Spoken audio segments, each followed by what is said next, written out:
Assalamualaikum warahmatullahi wabarakatuh. Selamat siang untuk para peserta webinar kali ini. Perkenalkan, saya Yayan Taufik Hidayat, selaku moderator kali ini. Untuk mempersingkat waktu, langsung saja sebelum kita masuk ke materi pertama, izinkan saya sebelumnya untuk membacakan CV pemateri pertama, yaitu adalah Ibu Dr. Andes Aryati, MPD, MED. Beliau adalah seorang konsultan summer camp di Building Block, Minnesota, Amerika Serikat dari tahun 2010 hingga sekarang. Sebagai konsultan summer camp di Youth and Family ORG dari 2010 hingga sekarang. Sebagai programmer summer camp di Early Childhood Daycare dari 2010 hingga sekarang, dan juga sebagai provider and consultant di License on Early Childhood dari 2015 hingga sekarang. Kemudian juga beliau adalah seorang dosen dari Fakultas Ilmu Keolahragaan Universitas Negeri Jakarta. Assalamualaikum warahmatullahi wabarakatuh. Selamat siang. Terima kasih dengan waktunya yang sudah memberikan saya kesempatan untuk berbagi pengetahuan di sini untuk yang program PKM ya Pak ya. Awalnya adalah ini saya mau menceritakan tentang karena kita jurusan rekreasi, walaupun kita mungkin di guru SD, tapi mungkin baik gurunya maupun muridnya nanti akan punya manfaat dari jurusan kita dengan materi yang saya berikan juga. Kemudian ini materinya adalah tentang physical literasi yang mungkin sekarang ini sedang banyak teman-teman interest dengan pembelajaran physical literasi ini, yaitu dengan adanya physical literasi mudah-mudahan semua manfaat yang kita akan dapatkan di sini akan mendapatkan yang lebih baik baik untuk murid maupun untuk gurunya. Jalan. Ini kok bagi jalan ya? Oke. Nah, saat ini memang sudah sangat luar biasa banyak dari seluruh Indonesia membicarakan tentang yang namanya literasi fisik atau physical literasi. Siapa mereka? Dari guru, murid, orang tua, dan semua sistem pendidikan juga tertarik untuk lebih memberikan kesempatan pembelajaran ini terhadap semua aspek masyarakat, baik itu community, sehingga memahami. Terus kira-kira nanti saya jelaskan apa itu literasi fisik, terus bagaimana kita bisa menciptakan literasi fisik ini, sehingga di mana dan siapa. Nah ini kita bagaimanapun itu juga bisa saya akan jelaskan. What does physical literacy look like in your community? Jadi bagaimana kira-kira di lingkungan Anda, kemudian apa pemikirannya, dan mungkin nanti kita buka tanya jawab. Di sini saya kasih gambaran dengan contoh waktu dulu. Dari sini kalau kita lahir, bagaimana physical activity untuk anak-anak. Jadi di physical literasi aktivitasnya yang diangkat untuk bagaimana anak itu melakukan. Kemudian standarnya berapa? Ini sudah dikasih tahu bahwa standarnya 180 menit. Bagaimana caranya? Yaitu dengan memberikan aktivitas-aktivitas, bukan olahraganya, tapi geraknya dia dengan pertumbuhannya, kemudian dihitunglah waktu dia sehingga dia memasuki tahap dari 6 ranah ini. Dari bagaimana hubungan sosialnya, bagaimana dia meningkatkan kesehatannya, dan timbangan badannya mungkin bisa harus normal, kemudian bagaimana otaknya dia bisa berkembang dan bertumbuh sesuai dengan kebutuhan dia juga, karena gerak itu bagian langsung yang tidak bisa dipisahkan dari kegiatan-kegiatan secara fisik. Kemudian begitu juga tidurnya, begitu juga tulang-tulangnya yang di-maintain, yang dipelihara sehingga dia diberikan stimulasi-stimulasi akan menjadi otot dan tulang yang siap dan kuat untuk melakukan kegiatan gerak itu sendiri. Kemudian di sini juga memberikan koordinasi keseluruhan. Nantinya akan meningkatkan pengetahuan yang lain, sehingga dengan disarankan, saran ini adalah banyak menyarankan, salah satunya adalah WHO, yaitu World Health Organization. Poinnya adalah dengan aktivitas seperti ini, get strong, move more, break up in activity. Jadi lebih kuat, lebih mau bergerak, dan berikanlah gerak itu menjadi janganlah malas atau janganlah tidak aktif. Karena zaman sekarang itu banyak yang memberikan yang namanya sedentary, atau banyak di layar, atau mungkin jadi kurang memenuhi keinginan makan yang sehat, seperti itu.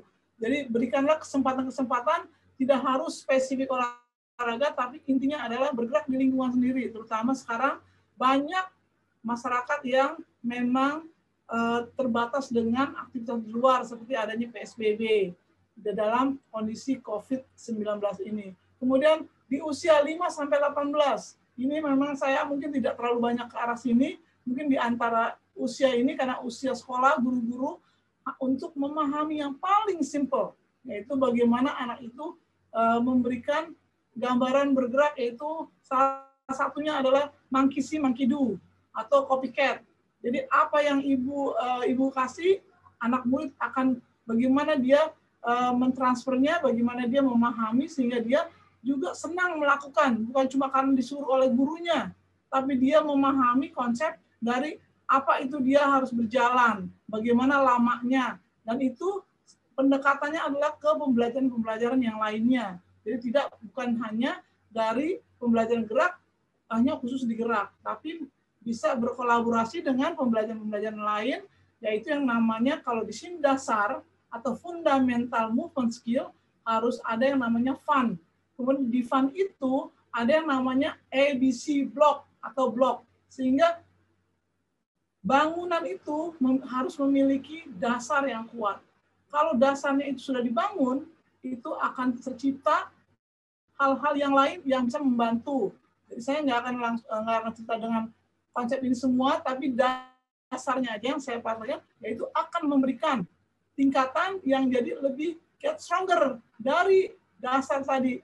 Di usia 0-5 tahun sudah dapat dikasih stimulasi lingkungan yang baik, dengan dia bisa bergerak walaupun sesederhana mungkin, dengan waktu yang cukup, dia akan meningkat tadi dasar-dasar geraknya. Dasar-dasar gerak yang mana yang perlu dan kelihatan seperti apa. Guru-guru saya yakin sudah memiliki pengetahuan itu sedikit, yaitu yang tadinya ada 3 ranah, lokomotor, non-lokomotor, dan manipulatif, seperti itu.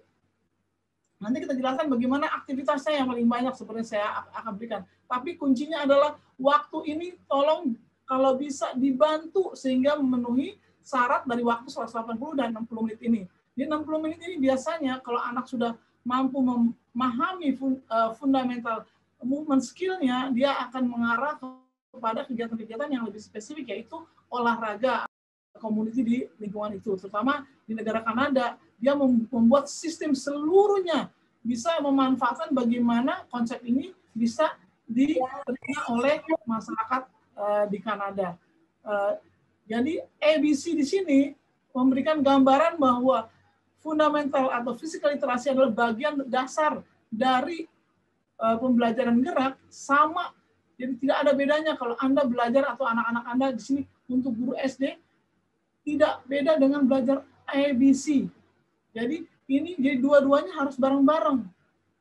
Gurunya juga saling berdiskusi, memahami kira-kira anak ini butuh apa, kurang apa. Jadi saling memahami, membantu, bisa dilakukan aktivitasnya. Kalau dia misalnya belum tahu ABC di dalam aktivitas gerak, kasih aktivitasnya yang memberikan lambang-lambang ABC dengan gerakan-gerakan dasar, sehingga terbantulah anak itu untuk melakukan belajar dengan ABC-nya dan mampu melakukan dengan gerak dasarnya. Sehingga inilah yang disebut holistik di dalam keilmuan. Di sini kalau dia mampu seperti itu, dia akan memiliki skill, dia akan punya keyakinan atau percaya diri, kemudian dia melakukan dengan fun, dan aktivitas itu pun memberikan motivasi yang lebih untuk dilakukan setiap saat di dalam aktivitas kehidupannya dia. Di sini ada beberapa contoh di sini bahwa physical literasi dan sport sampling. Jadi contoh physical literasi dengan olahraga-olahraganya yang diberikan tadi dari pengetahuan FMS, kemudian sport skill dengan olahraga yang lainnya dengan gerak-gerakannya dan alat-alatnya, kemudian sampai dia menjelang LTPD, yaitu long term player development. Kalau dia atlet, dia harus ada tingkatannya. Dari tingkatannya dia cuma bermain, berlatih sampai bagaimana dia mulai bermain dengan game, bermain dengan kompetisi sampai dia jadi atlet elit, misalnya bisa ke Olimpiade, bisa ke SEA Games, bisa ke PON dan sebagainya. Gitu. Kemudian di sini ada beberapa poin yang perlu diperhatikan. Ada sport active for life. Jadi di sini yang saya bicarakan tuh banyak di active start dan fun fundamental physical literasi. Nah, ini poin di sini yang paling garis bawahi yang mungkin untuk guru-guru SD perlu memperhatikan sehingga membantu atlet nantinya ke tingkat yang di atas, mempermudah mungkin pelatihnya, guru-guru yang di atasnya. Nah, kerjasamanya ini yang paling membantu untuk anak ini terus menikmati yang namanya gerak untuk hidup. Di sini dijadikan rekreasi dan dijadikan untuk hidup selalu bisa lebih aktif dan akan memperpanjang physical aktif dia dengan kehidupan yang sehat dan harmonis serta sejahtera. Bangun anak membutuhkan satu kampung untuk membantunya. Jadi tidak mudah memberikan pengetahuan kalau kita tidak sama-sama mendukungnya. Terima kasih. Assalamualaikum warahmatullahi wabarakatuh. Kalau ada pertanyaan silakan. Pemateri kedua yaitu ada Bapak Mas Nur Ali. Beliau adalah pelatih atletik di daerah khusus Ibu Yogyakarta, daerah istimewa Yogyakarta. Kemudian juga beliau adalah instruktur nasional guru SD dan sekarang juga menjadi dosen di Fakultas Ilmu Keolahragaan Universitas Negeri Jakarta. Untuk Bapak Mas Nur Ali sebagai pemateri kedua, waktu dan tempat saya persilakan. Yang sangat luar biasa hari ini, yang saya hormati Bu Aryati yang sudah memberikan materi yang sangat banyak gitu ya. Kalau teman-teman semuanya para guru tahu Bu Aryati ini orangnya luar biasa.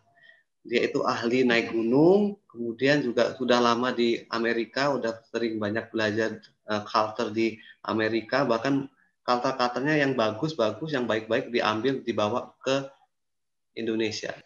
Saya ucapkan terima kasih kepada moderator dan para guru SD, para guru olahraga juga yang ada di Cilegon dan di Provinsi Banten, dan para calon guru yang ada di Provinsi Banten yang saya ucapkan terima kasih.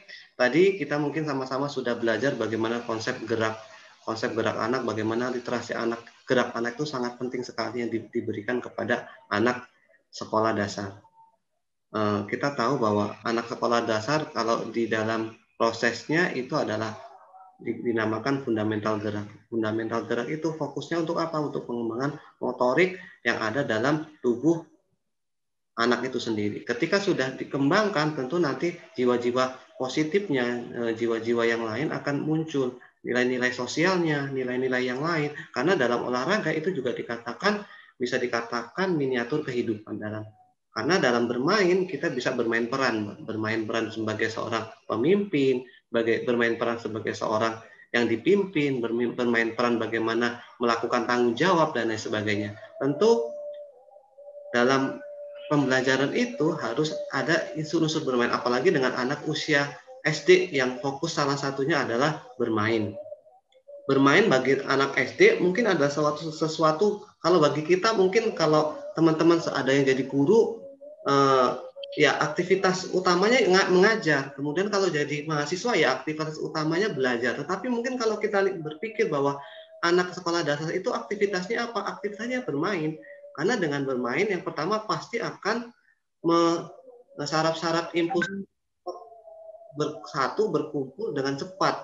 Karena dalam olahraga utamanya bermain itu kita diajarin bagaimana untuk mengambil keputusan dengan cepat, bagaimana kita bergerak ke kanan dan ke kiri, ngikutin lawan dan lain sebagainya. Nah, kalau tadi Bu Aryati sudah menjelaskan secara umum bagaimana gerak itu dipraktekkan kepada anak sekolah dasar, bagaimana pengembangan lokomotor, stability, dan lain sebagainya, maka pada kesempatan kali ini saya mungkin akan masuk kepada yang lebih spesifik. Bagaimana kids atletik bukan hanya dinikmati oleh orang-orang atlet profesional, tetapi atletik bisa juga dinikmati oleh anak-anak sekolah dasar. Karena pada hakikatnya kita tahu bahwa atletik dikatakan adalah mother of sport, ibunya olahraga.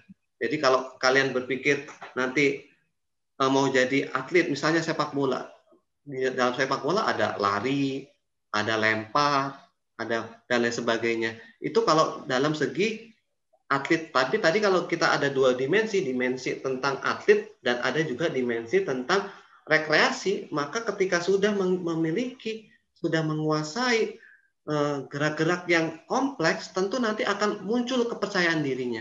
Akan muncul nilai-nilai dalam dirinya bahwa saya mampu kok dalam melakukan itu, saya bisa kok dalam melakukan itu. Dan ketika sudah ada nilai optimis, nilai yang ada dalam diri, kepercayaan diri yang kuat, tentu nanti ketika sudah dewasa, ketika sudah beranjak dewasa, dia tidak takut untuk bergerak. Dia tetap melanjutkan tren hidup sehat yang dimulai dari anak sekolah dasar. Karena pembiasaan itu tentu harus dimulai dari yang paling kecil, dari yang paling sederhana, dari kelas 1 SD harus ada pembiasaan untuk bergerak dan sebagainya. Kemudian mungkin saya ada agak sedikit share screen sedikit tentang materi saya. Sudah terlihat? Oke. Oke. Alhamdulillah hari ini luar biasa. Ibu mohon melaporkan kurang lebih ada 100 peserta yang dari guru olahraga, dari calon guru dan lain sebagainya yang luar biasa ikut berpartisipasi. Saya ucapkan terima kasih. Oke. Dalam proses ya.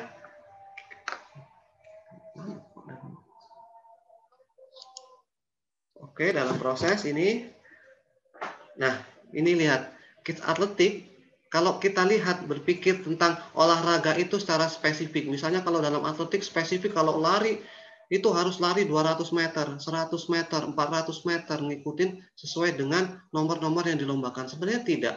IAAF sudah dari tahun 2007-2008 mengembangkan bagaimana atletik itu bukan hanya untuk diaplikasikan kepada para orang dewasa, tetapi atletik itu diimplementasikan bagaimana agar bisa dinikmati oleh semuanya, termasuk untuk anak-anak.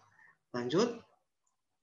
Kalau kita lihat, atletik itu adalah seperangkat alat yang ditunjukkan untuk aktivitas olahraga anak-anak. Tujuannya apa? Untuk keperluan jasmani dan olahraga yang sesuai dengan pertumbuhan dan perkembangan anak-anak. Yang tadi sudah dijelaskan dengan gamblang sama Bu Aryati bagaimana proses pertumbuhan dan perkembangan anak itu dari anak sekolah SD sampai nanti dia tumbuh sampai dewasa, itu bagaimana kebutuhan fisik yang harus dimiliki. Bagaimana kalau anak SD harus memiliki keseimbangan. Ketika nanti berjalan, kalau punya keseimbangan yang bagus, tentu tidak akan jatuh dan lain sebagainya. Ketika ada batu, bagaimana dia bisa melompat dan lain sebagainya. Jadi, fungsi aktivitas fisik itu bukan hanya diimplementasikan menjadi prestasi olahraga. Kebanyakan para guru berpikirnya bahwa kalau pelajaran olahraga itu fokusnya untuk jadikan atlet. Sebenarnya tidak. Bagaimana kegiatan olahraga yang ada itu untuk mempersiapkan manusia, mempersiapkan anak tersebut hidup dalam lingkungan masyarakat itu. Karena hidup dalam lingkungan masyarakat itu juga butuh namanya bergerak. Bagaimana melompat dari sisi kanan, sisi kiri, dan lain sebagainya. Kemudian, karena ini ditujukan untuk anak-anak, maka peralatan olahraga yang digunakan dalam kids atletik itu bukan barbel yang berat atau tongkat lembing atau butiran-butiran besi untuk aktivitas peluru, tetapi ini dimodifikasi. Ini dibuat sesuai dengan kebutuhan dan karakteristik anak sekolah dasar. Anak sekolah dasar itu tentunya adalah anak yang belum siap ketika nanti ada guru olahraga, mungkin yang di sini ada yang jadi guru olahraga, mempraktekkan yang berat-berat tentu nanti bisa berbahaya. Posisinya bisa tidak mempersiapkan anak itu untuk dapat mengekspresikan sesuai dengan tempatnya. Misalnya kalau lari dengan jarak dan waktu yang lama. Padahal kan tadi sudah disampaikan bahwa aktivitas yang dibutuhkan hanya 1 jam 1 hari. Nah, Tapi dalam kenyataannya aktivitas fisik dalam 1 jam itu, kalau kita lihat dalam logika dan kurikulum yang ada di Indonesia pasti kurang, sangat kurang. Ya Bu izin, karena emang saya pernah jadi guru SD kurang lebih 3 tahun, saya sudah ngajarin anak-anak sekolah dan SD belajar olahraga itu 1 minggu cuma 1 kali. Makanya kami berharap dengan mengundang seluruh guru-guru di SD di Kota Cilegon nanti memberikan nilai yang lebih, karena kan belajar dengan bermain itu juga bisa dilakukan, belajar dengan berolahraga juga bisa bersama-sama dilakukan secara integratif.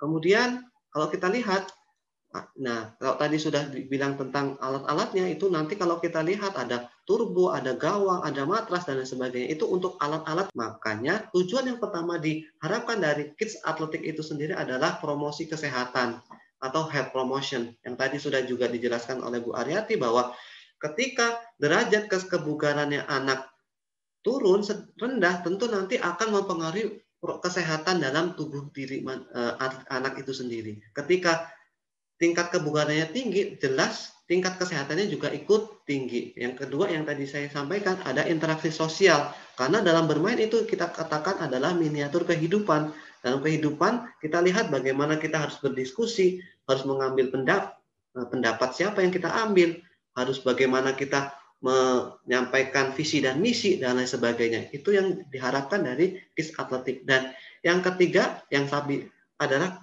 karakter petualangan. Dengan Kids Athletic diharapkan anak-anak sekolah dasar itu mempunyai jiwa petualangan, bukan hanya berpikir fokus hanya satu sisi saja. Misalnya kalau dalam olahraga fokus pada lari saja, tidak bisa, karena dalam pengembangan fisik anak sekolah dasar itu pengembangan yang kompleks, bukan hanya satu sisi, bukan hanya pada fisik larinya saja, tetapi fokus pada semua biomotor yang ada dalam tubuh manusia itu sendiri. Bukan nilai individual yang dinilai, tetapi nilai gabungan antar tim, antar kelompok. Ada 3 lompat 1 berapa, lompat 2 berapa, dan selanjutnya lempar turbo juga demikian.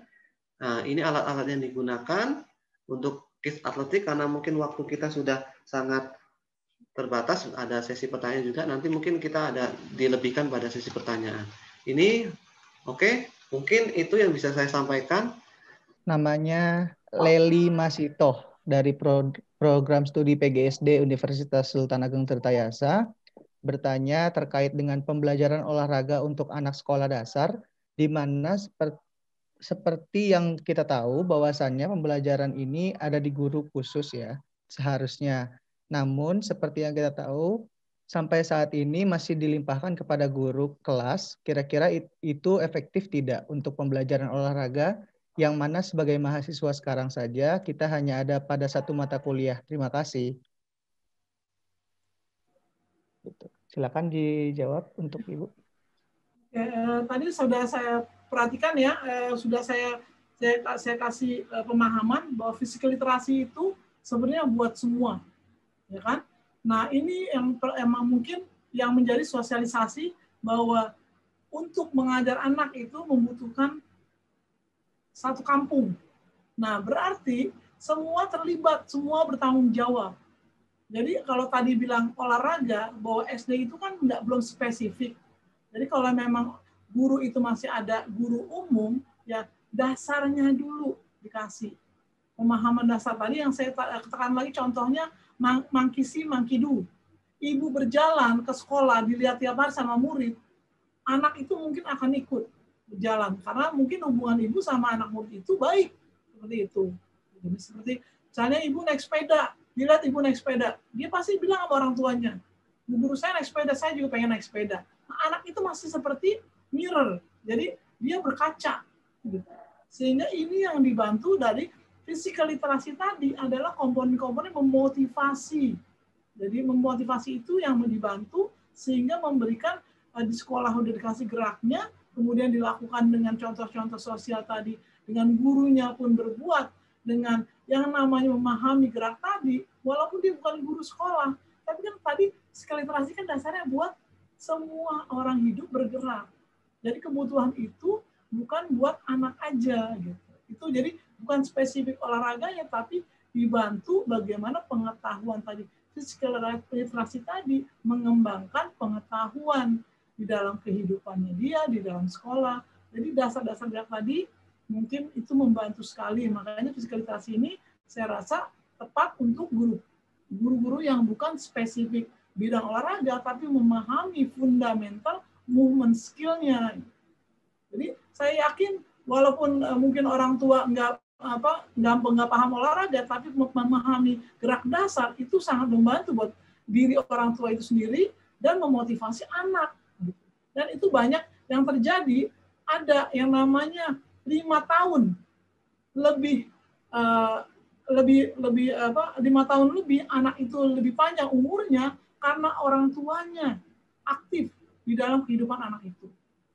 5 tahun mundur karena orang tuanya tidak memberikan dan tidak juga berlaku aktif terhadap kegiatan di lingkungan anak itu. Nah, ini yang dipahami, makanya di WHO itu memberikan semangat untuk bagaimana yang namanya sekarang sosialisasi literasi fisik itu bukan hanya geraknya. Jadi motivasi membantu gerak sebagai kebutuhan kehidupan. Thank you. Waktu juga sudah cukup sore. Jadi sesi ini kita cukupi sampai sini. Jika masih ada yang ingin bertanya, bisa ditanyakan secara langsung kepada Pak Mas Nurali atau ke Ibu Aryati yang sangat luar biasa telah memberikan materi pada webinar kali ini. Baik.